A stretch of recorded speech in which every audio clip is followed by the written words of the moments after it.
Welcome to the Mostly All Figured Out podcast with your host, Emily Rose.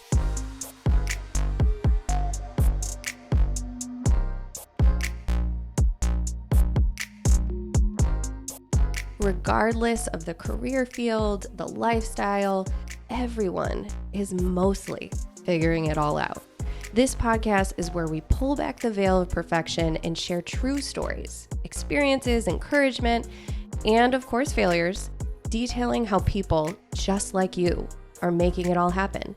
Despite the uncertainty, the fear, the imposter syndrome, the setbacks, the shame, whatever it is.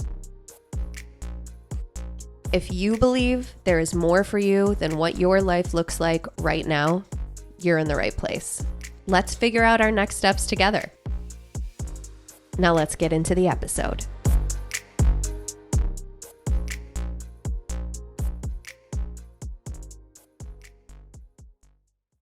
Da-na-na-na, it's mostly all figured out.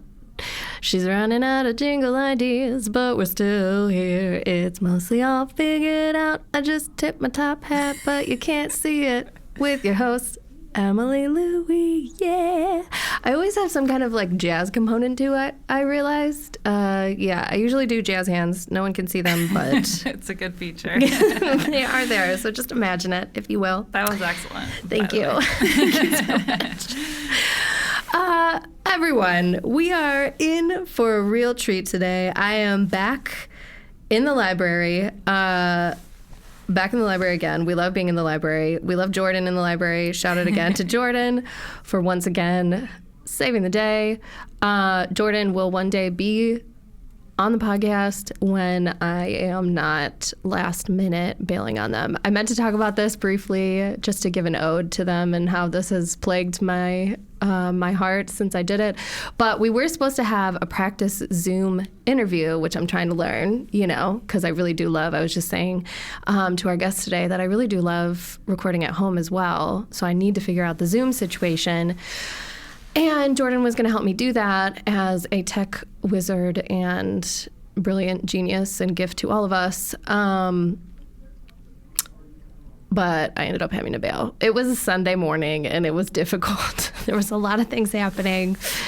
So we will get there. But thank you again, Jordan, for setting us up once again here in the library. I have no idea what you just did. So many buttons, so many knobs. I don't know. But I think we sound pretty good now. Yep. So today I would like to welcome the artist, graphic designer, photographer, and vintage seller, as her IG account will tell you, Casi Hall. Welcome. Hi, Emily. I'm happy to be here. I'm so glad that you're here. Yeah. First podcast.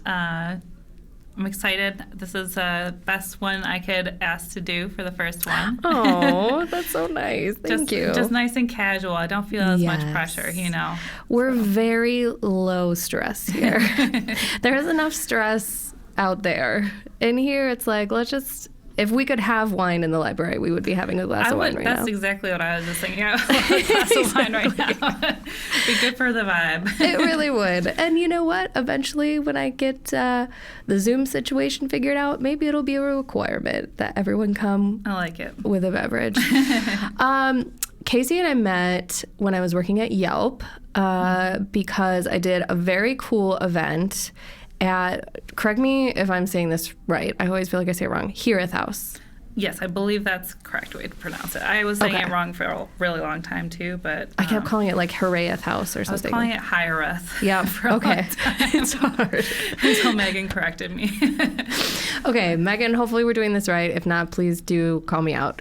But it's this very cool, historic building on Delaware Ave, down in Allentown, and it's, maybe 3 or 4 stories tall? I think there's 3. I think the apartment is on the 3rd floor, though. So there's like 2 floors where it's like all these women-owned businesses. Yes. Yes. So it's really cool. Exactly. So it's all women-owned businesses, and then the other half of the building is Megan's bar studio. Mm-hmm. So it's just a really cool building. But we did this event and collaborated with all the business owners that were there to create this really cool experience for some Yelpers. But I met Casi through there because her art is all over the walls. So that was very cool. Yeah. So let's start there. Where did your love of art come from, and why did you choose paint as a medium, or are there other mediums that you're creating? Where's the start of that? It really started when I was a kid. I think like a lot of stories, a lot of artists start there. Just feeling like when I was drawing or creating, not only just enjoying it, but then just like getting that validation from other people telling me that's good. So we love it. Pumped up my gears and and I just really love doing it. So from there, I just like was in doing all the art and all the classes as much as I could get my hands on, and I really got into painting more so in high school. Once I was able to do some painting classes. Funny story. I remember in middle school. So I love art, right? Yeah. But in middle school, there was like components to the art class where you had to like take tests and quizzes and stuff, and I did not do well. I was like getting C's and stuff, and I was like, this is terrible. God. Like, I am good at art. What is happening? Yeah. But anyway, so once we got into high school, and I started really tapping into like painting and learning that and getting more of that positive feedback and joining the art club, etc. And I don't know, it's just my happy place. So yeah. And can you describe for someone who hasn't seen your work, like where your inspiration comes from and what your pieces are like? Sure. Yeah. So my pieces right now are mostly landscape paintings, and a lot of them are actually from photos from my travels. Cool. So I really love like instilling a sense of peace, a happy memory, and it's something I feel like a lot of people also tap into. When they see it, they have some sort of connection, or they're like, oh, I like this piece, and then I tell them, oh, this was from Iceland or something, and then they have some sort of connection to that, which is always cool. But I also just think like landscapes are like just a beautiful and relaxing like addition to any space. Yeah. Like it's a little escape. Totally. And then the other half of my art right now is I do a lot of like digital illustrations as well, and I was, like you said earlier, I'm into thrifting, and I started illustrating like thrift finds, and not only my own thrift finds, but like I started following accounts online that were like other thrifters and really finding cool, unique treasure items, and just like starting to illustrate those, and created like a series where I was like finding something, tagging the person who found the original, and it was really cool. So I have a bunch of those types of artworks as well. Yeah. And you are freelancing. Is it mostly graphic design type stuff, or are you doing like branding? Yes. So I'm really excited about this kind of career move where I am a graphic designer. I have been a full-time graphic designer in-house for over 10 years. But I'm kind of transitioning now where I'm really going to focus on branding design, and then just get to also incorporate all my other passions and do branding photography, family photography. I love those aspects of creativity, and also I want to do more illustrating and art sales, and art licensing is something that I'm like really trying to learn and create a portfolio for, so that I can create some. Art licensing is basically creating illustrations, or it doesn't have to even be an illustration. It could be like painting, and it becomes like either patterns or cards or different things that people put on products to sell. So like if you get a cool calendar or notebook in Target and it has like, a pretty pattern on it, that's art licensing. They bought that from an artist. So, wow, that's fascinating. It's a whole big industry that I did not even know existed until literally right now. I know, it's like the coolest thing. I learned a little bit about it from Alana and Katie from Good Type, and I'm taking their course, so I'm hoping to build a portfolio and get to sell things. Like, they have a lot of cards that they sell in, like, Trader Joe's and like different places, anywhere you can think of. There's art on everything. So that's another thing I really want to try to build up while I'm transitioning my career. Yeah. Mm-hmm. I love how many streams and different forms of ways of making an income that you have right now. That must be equally exciting and terrifying. It really is. I mean, that's one of the reasons I wanted to do it too, is because I am one of those kind of personalities that has so many different interests. And I want to be able to pivot and jump around. Like, if something's not working for me, if I'm like at the computer that day and I'm like, I can't do this, I want to be able to be like, I'm going to jump into painting, because I can do that, and I can, just being able to have that flexibility, I think will be really cool to explore. Totally. I love that so much. Do you feel like, well, okay, here's a question. 2 questions for you. Mm-hmm. Which one do I ask first? I actually have 75 million more questions. Do you identify as an entrepreneur?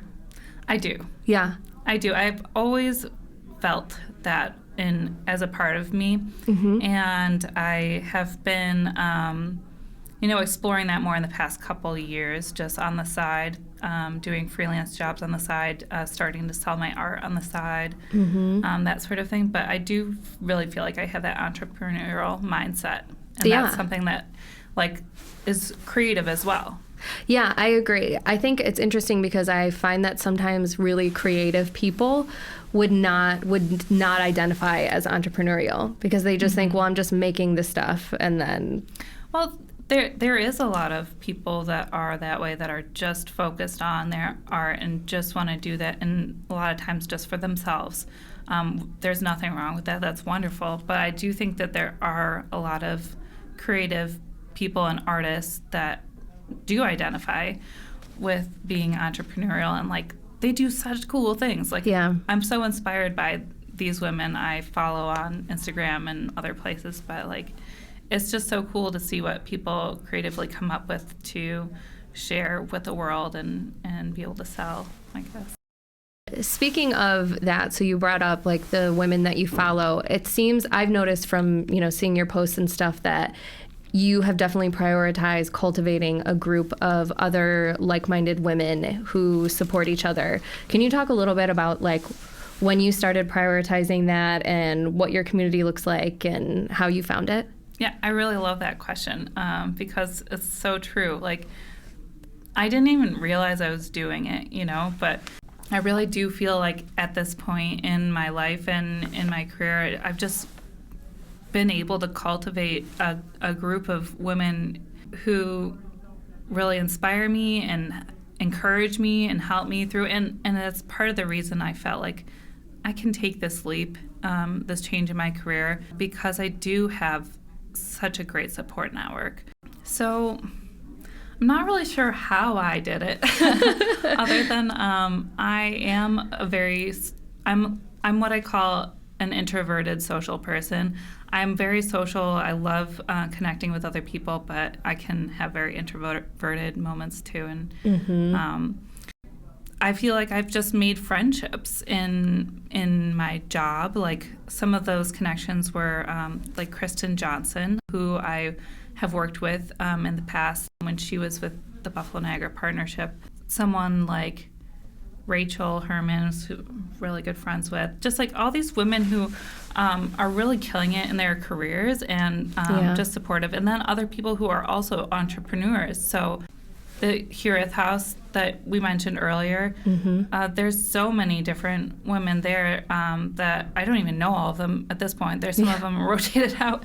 But some of those ladies have been really wonderful for me too, like Kelly Barone, who's another artist there. And just seeing what other women are capable of doing is always, helpful, inspiring. And then these people are also creative, so they like to collaborate. And you can just build off each other in that way. Yeah. I don't know if they answered the question. No, it totally did. I love it. I really love it. I'm glad you brought up the word collaborate, because I'm wondering if anyone else feels this way too. So I always, when I see people like collaborating, right, I'm like, oh, that's cool. I should do that. But then I immediately am like, but what do I have to collaborate on? What do I offer? So like, how do you go in, if you're like, oh, wow, look at that, whoever, she is killing it. I want to be her friend. Like, what is something that we could work on together? Is that what you're like thinking right off the bat? Or like, how do you start these partnerships? Totally. Yeah.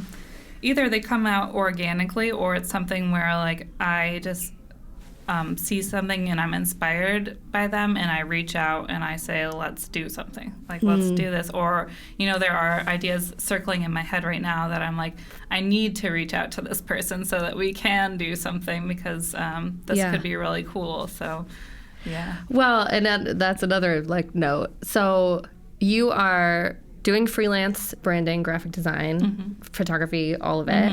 You're doing the vintage thrifting. Yes. You are painting. You are collaborating with cool ladies and talking on panels. How on earth do you find the time to do all of this? Wow, you are in a relationship. Question. You have a house. Yes. Oh my gosh, this is the age-old question, right? Like I ask myself these questions all the time. This is why I decided to go freelance and transition from my full-time job, because there's not enough time. My relationship was a little bit strained when you're doing freelance and all this other stuff. And then you don't have time for fun. You're just you go through the motions. You have your work, you have to cook, you have to clean, and then you're just tired. And I don't have a kid yet, so I mean, that's something I really hope to have, but I know that's a whole nother level. Right. So I just was at the time just kind of jumping onto opportunities and making them an obligation, and then. And so they were a priority through that. I love that you just said that, making them an obligation. Yeah. So, and you had in your head, you were just like, nope, this is a priority now. My head's kind of weird about that, but I just feel like it was more so once I kind of dove into something, it was I'm sorry, I have to do this because I signed up for it. Once I kind of got something going in motion and I signed up for it, especially freelance projects or something like that, it's I have to do this now. Yeah. When it comes to actual art and painting, I still struggle with making the time for it. But something that I did do that really helped with that was I signed up for an art class, kind of a more mentorship or just studio time with my friend and art teacher Cristiano, and that just setting aside that time where it was 2 hours a week every Tuesday to go in for 2 hours and paint really allowed me to, and that's part of the obligation part, right? I scheduled it. I was this is what I'm doing, and they're expecting me to be there, right? And I obviously want to do this, but that's how I was able to make the time. I think that piece is so interesting to me, because you set up that accountability for yourself, really. But many of us, myself included, at many times of my life, would be like, well, it's an act of self-care if I don't go today, right? Where in hindsight, if you did, you look back and be like, that was not an act of self-care. That was an act of self-sabotage. That was me taking myself down when what I really needed was probably to just go and do this thing for myself. So this is an internal battle that I have with myself on the daily. That's okay, am I choosing to go to bed at 9:30 because I know this is good for me and I really need this for my health? Or should I really be staying up to get these projects done that my clients are waiting on and suffer a little bit from sleep, but number one, get the projects done, have happy clients, and number two, I get paid by the hour, baby, so I'm getting paid for these dollars instead of literally sleeping on them. Well, if it makes you feel any better, Emily, I definitely just always go to bed at like 9:30. Yeah. I have never been that kind of like midnight hustle person. No, it's just not me. not. I don't like it. I don't want to do it. If I have to get in some freelance work after dinner, like for an hour or two, I will. But like 11 p.m. is my latest, and that's only when I'm like, I have a deadline. Like I really need to get this to them. Yeah. But like, Same. I like to go to bed. Same. It's so bad. I literally have like I don't even know why I have a calendar invite, because like I know when it's 9:30, but it's literally every day go to bed 9:30. Well, it's a good reminder if you need it. Sometimes it feels like it, but it's like giving yourself permission to have a reminder. Yeah. It's like, it's okay. You can do this. Like you might feel guilty for whatever reason. You think that doing something else would be better for your time, but truly sleep is important. Right. Especially when you have so much going on. Yeah, exactly. Yeah, I think it's just a reminder that at the end of the day, we all decide what our priorities are. Like, but also we all have these ideas that we've just gathered from our existence up to this point that tell us what our priorities should be. So it's just this, I think, at least for me, this daily battle of what I think everyone else thinks my priorities should be and my schedule should look like, and what I feel like it should look like. And there is like an element of feeling like maybe I'm a little selfish for choosing my side, because maybe that means, I don't know, 15 less minutes with my kids or something like that, So easy to do that from like cultural, just the way you think things are supposed to be, and then feeling guilt about not, like, it's always going to be a struggle, I think, just trying to figure it out and feel okay with doing things your own way, and even understanding what that even means to like break away from the mold and do things for yourself. Yeah. It gets me going on this like real like existential like awareness, like, whoa, what does anything mean really though, Get me started. Don't get me started. Let me just fix this really quick. Okay, here we go. Sure. All right, we're still doing good on time. We got about 20 minutes here. Sweet. Okay, so I had all these questions lined up, and then we just started talking, and it's been a good conversation though. I know. I'm so happy that you're here. Me too. So where did your interest in vintage and thrifting come from? This is a fun question for me. It really comes from when I was a kid. I used to go with my grandma and my mom and my aunts to antique stores, antique malls. It was just something they liked to do. So it was like the girls' time. And so I just loved going to places like that. Like, I know I wasn't allowed to touch anything, so like there was always like the be careful, don't touch anything. Yeah. But just to look at all the stuff, like there's so many different weird things and details, and like what is this thing? And like look how cool that looks. Like I think my aesthetic has really formed from those times and those experiences, just exploring all the like different treasures and cool things. So that's really where it stems from, is that special time with those ladies, and from there I just like love going to thrift stores and antique malls and different estate sales and whatnot, just to find cool things. Like I really feel like I have an eye for it. Just there's so much junk a lot of times, but just to like be like kind of using your laser eyes and be like what is cool on the shelf, like I don't know. See, and that's fun. I do not have the eye for it. I'd be like how do you know when you found something? How do you know when you found something that is a treasure, that is special? Well, I think that's just the thing. It's all about your own personal what you think you like what is attractive to you, what is interesting, like it's really the individual's opinion, I think. But yeah, usually it's, I don't know, I was going to say there's like a definition, but I can't really think of one. It's just usually I'm just kind of keeping my eye out, looking, and like if something's really different or unique or has something really cool about it. Yeah, I'm not yeah. sure how to describe it. I just whatever piques my interest is what's Yeah. a cool find to me, and then a lot of people will tend to relate to those things I like too. Yeah. You know, just like art. Yeah. I love that. Yeah. I love that. You give a lot to your art, including time and effort. What does art give back to you?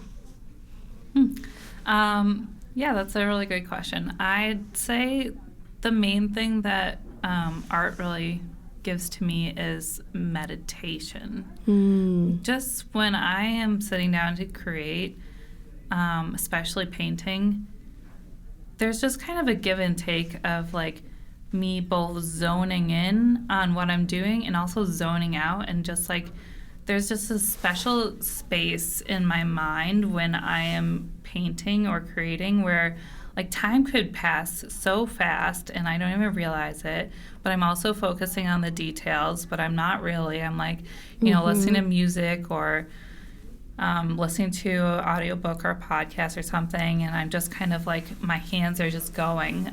So I say so like beautiful. that's like the best part for me is just it feels very meditative. Yeah. The most beautiful form of presence, just fully in it. Yeah. That's Yeah. really cool. I'm not thinking too much about it. I am like thinking while I'm like, because I usually reference something, right? For my paintings. Not everyone does that, but that's kind of how I work. And I'm usually staring at the photo more so than I am at what I'm painting, which is interesting. But yeah, I don't know. Where I was going with that. I love it. Last question before we do rapid fire. Sure. What would you say to someone who also, whether it's painting or photography or drawing or making music or whatever it is, right? They have something that also does that for them. It gives them that meditative state, that just full presence, being in the flow and just reveling in it, but feels like they don't have the time or they can't allow themselves the time. What advice would you give to them? Okay. So this is one I thought about before I came on this podcast. And I think it's like what I was saying earlier. You really have to schedule some time to make it work. I'm going to reference my notes too so I don't forget any of those.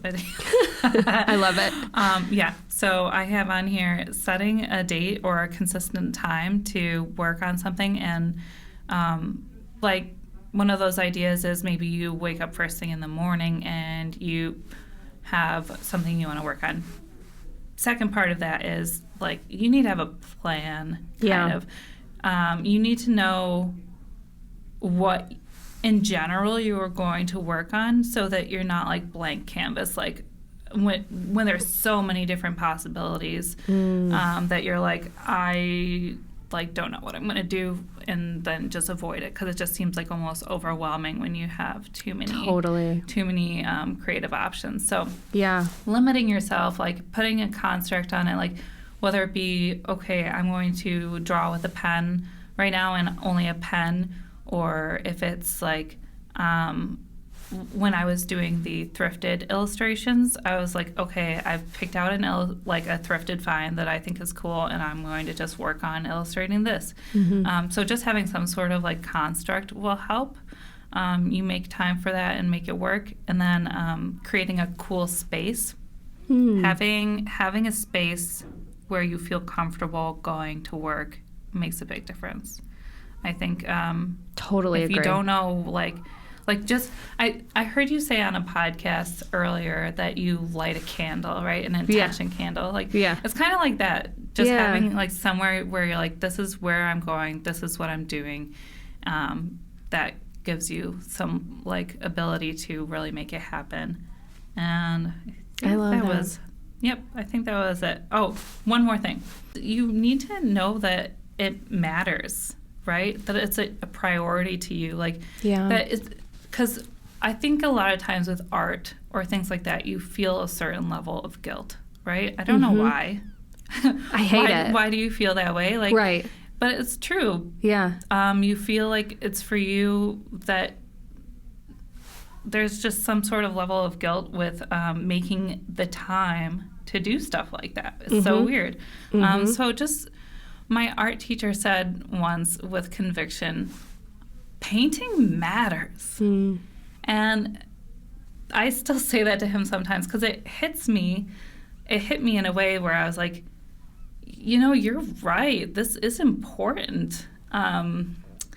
So just knowing that your art is a priority, like it's something that matters and it deserves your time and attention.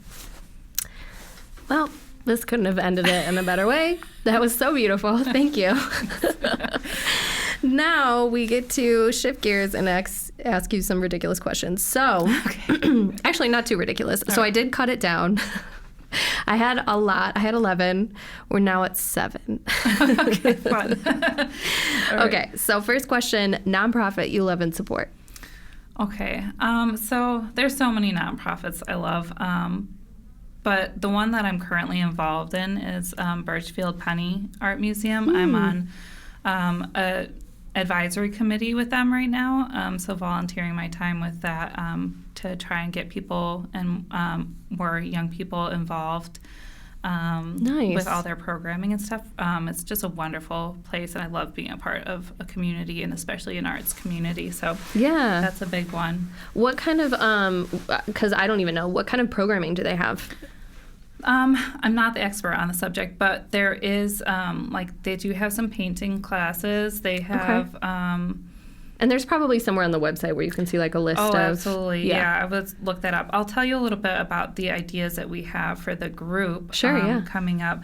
So this membership, young professional membership, we're thinking of doing things like studio tours with different artists, which I'm like so excited about. That's something I would personally love to do. Yeah. There's different events that happen every year, like different, whether it's live art making and fundraising events or music. There's just those types of things going on all the time. I know there's a lot more, so give it a look on their website. We'll link to it in the show notes. Yes. Favorite thing that you make? Favorite thing that I make? I guess my landscape paintings. Yeah, and you should, because they're great. Thank you. You put a lot of time and effort and love into those. They bring me joy, and I have a lot of them hanging up in my house. I make prints so I can sell them, but I love seeing them in my home and being like that. I created that. That's so cool. Do you have a favorite piece that you made? Yeah, I love all. I do love all of them, but the one I created that's an Iceland landscape, because that's the favorite place I've ever been. Has a floral foreground and really cool cloudy sky and just a little church in the background. That one's my favorite. Sounds lovely. Will you send me a photo of it so I can put it on the Instagram? Oh, absolutely. Awesome. Favorite mantra or affirmation? What do you like to tell yourself? You got this. I love that. That's mine. It's just so simple. And it just pops in my head all the time when I'm worried about something or stressing. You got this. Yeah. I'm going to be okay. I love that. Me too. Simple, to the point. Podcast you highly recommend? Okay, I wrote this one down because I always blank on these things. It's right now I'm really loving the Creative Pep Talk. Cute. By Andy J. Pizza. Andy J. Pizza. That's not his real last name, is Andy J. Miller, but he goes by Andy J. Pizza because he's a Nickelodeon illustrator, basically. Oh my God. He has sold illustrations to Nickelodeon. He's not just Nickelodeon. Okay, got you. Anyways. You're let me clear the name of the pizza man. Hang on. I'm sure he would never hear this, but that would be embarrassing. So anyways, he's got a really cool podcast that is just talking about being a creative and creative process and just kind of getting yourself out there in the world. So cool. I'm enjoying it. The Creative Pep Talk. Creative Pep Talk. Very cool. All the music in the world is gone, except for the music from one artist or band. Who would you pick? Okay, this is another one I've listened to on your podcast and thought about. So my original thought that popped in my head was like, all right, I grew up listening to the Beatles, and the Beatles have all this tons of range. So it's like, seems True. like it would be. However, Let's be honest. I love Lizzo. And I've been listening yes. to Lizzo so much over the past 3 years. She's my top listen. So I would say Lizzo. I'm going through a real Lizzo phase right now, so I really appreciate it. I love it. And honestly, it's just constantly like one of the things I listen to. So she's so good. She's so freaking talented. What is a hobby or interest you have that you think most people wouldn't know about you? It's hard because you have many hobbies, and we listed all of them. Yeah. I don't know. I'm sure people know this about me, or like, and everyone does this, but I like to go hiking. So I like to, and I go on dog walks all the time. So that's technically a hobby. Yeah, that counts. You have one dog? I have one dog, a beagle, and he's the sweetest. What's his name? Cute. Joe the beagle. Joseph, Joe Sniff. He's so sweet. Oh, I love that so much. Last question for you. Will the Bills win the Super Bowl in 2024? Hell yeah. Okay. I wish it was this year. Yeah. Eventually. I can't lose hope. We can't. It's in our blood. Are you from Buffalo? I didn't even ask you this. Yeah, actually, I'm from Hamburg. Well, longer story than that. I was born in Florida, moved to Ohio, then I was Hamburg for most of my life. Oh, okay. Then moved to Albany for 6 years. Okay. Came back. Okay. And you're back here. Are you happy to be back? So happy. I love being here. I love being with family. I don't like the weather right now. No. We're like dealing with literally every form of insane weather. It's too earthquakes, much. ice storms. We're all ready to move on. Historic blizzards. Like, what the hell? I'm telling you, if this winter is as long as last year, I'm not going to make it. My God. I got to go somewhere warm, or I got to start going to these like saunas, like infrared sauna things. That sounds wonderful. You know? Yes. So if you're an infrared sauna and you'd like to sponsor the Mostly All Figured Out podcast, we are here and we are taking new sponsors. Thank you for being here today. Thank you. This was so much fun. This was a lot of fun. It really was. I'm so happy that we have another one in the books. This is number 26, which is very exciting. I think number 20. I don't know. I can't keep track anymore, but I'm pretty sure it's somewhere around there. And we're still doing it. And I appreciate everyone who continues to tune in and listen. And please share if you like this episode, which obviously you did. So go ahead and share it. And follow us on @MostlyAllFiguredOut. Check the show notes for where to find Casi and all of her cool stuff. I will make sure to do all the links, like where they can buy vintage treats. Sure, yeah. Etc. Absolutely. Thanks. And that's it. Have a great day, everybody. Bye.